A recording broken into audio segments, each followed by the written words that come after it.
আলাইকুম, সবাইকে ঈদের শুভেচ্ছা। আমার মেহমান এসে পড়েছে, 1 শুক্রবার বাদ গেছে, আমি দেশে গেছিলাম, এই জন্য আমার মেহমানরা 1 শুক্রবার আসতে পারে নাই। তাদের কাছে দুঃখিত, তারা এসে ফিরে গেছে। এখন এই গরমে কে কেমন ঈদ কাটাচ্ছেন জানি না, কিন্তু আমি দেশে গিয়ে অনেক ক্লান্ত। আপনারা সবাই কেমন আছেন? সবাই ভালো আছেন? কেউ কি দেশে গেছিলেন? আপনাদের দেশে কাকা কোথায়? আমার বস বরিশাল কেমন বাবা আমি কই আনমার বাপ মা থাকলে বুঝতে পারবেন না আশি না 70 এর মধ্যে কি। আপনাদের দেশ কোথায়? দেশ আমার দেশ রাঙ্গাবাড়ি।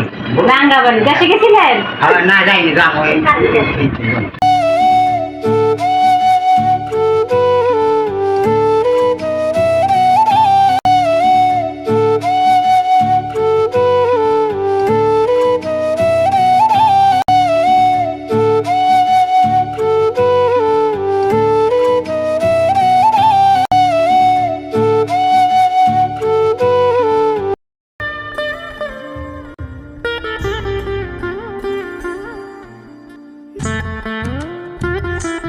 সবাইকে বাসি ঈদের শুভেচ্ছা দিলাম, বুঝছেন কাকা?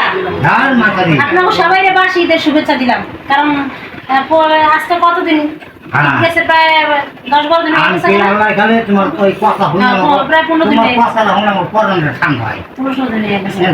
অনেক মাসে চটা না তো এত গরমে বাড়তে গিয়া গরমে অস্বস্তি লাগলো। পরিবারের সাথে ঈদ করাটা যে কত আনন্দের, এইটা যারা গরমে দেশে বাড়তে যায়, ঈদে কুরবানিতে যারা যায়, দেশে থাকে, বাবা মারা এইটা জীবিকার দায়, চাকরি বাজার দায়, তারাই একমাত্র উপভোগ করতে পারে যে দেশেই বাবা মা ফ্যামিলি নিয়ে ঈদ করা যে কতটা আনন্দ, কতটা ভালো লাগে। এইটাই গরম হইলো, কিন্তু যখন বাবা মার মুখের হাসিটা থাকে তখন সুখটাই অন্যরকম হয়ে আমি শুনছি নিজে না খাইতে জোরে নিয়ে খেতে তাও আনন্দ। একজন খাইছে বাড়ি করি আমার ভাবি আমার দিয়ে আছে আমি সাথে কাপড় ঠিক আছে পাইপ মারানোর ঠিক হয়ে গেছে। লোকজন আরো পাইলে নিয়ে আসবেন, ঠিক আছে? আমি বাড়িতে কুরবানি দেয় আমার শ্বশুরে, মানে বাড়িতে থাকে জন্য বাড়িতে তো প্রয়োজন, বাড়িতে দেই, মানে ভাগে দেই, বাড়িতে একারা দেয় না, 3 ভাগে 5 ভাগে 2 ভাগে এরকম দেয়। আর মনে করেন যে এখানে আপনার ছেলে একাই কুরবানি দেয়, একগুলো আমার লেবার আছে, পাশাপাশি আত্মীয় স্বজন আছে, আপনারা আছেন, এটা তো আপনার হক, এটা তো আমার হক না, এটা তো আপনাদের হক। আর এই কুরবানির দিন সবাই আসবেন, আইসা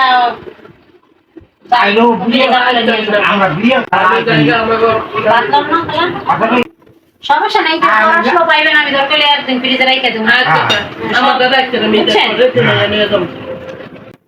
আমি আবার আমার ওই মসজিদে আমি গেলাম আর একটা গেটের না হইলো 50 জন 80 জন খাবার, বাবা আমার এই পাড়া বাড়ি থেকে আমার নানি কথা শুনাইটা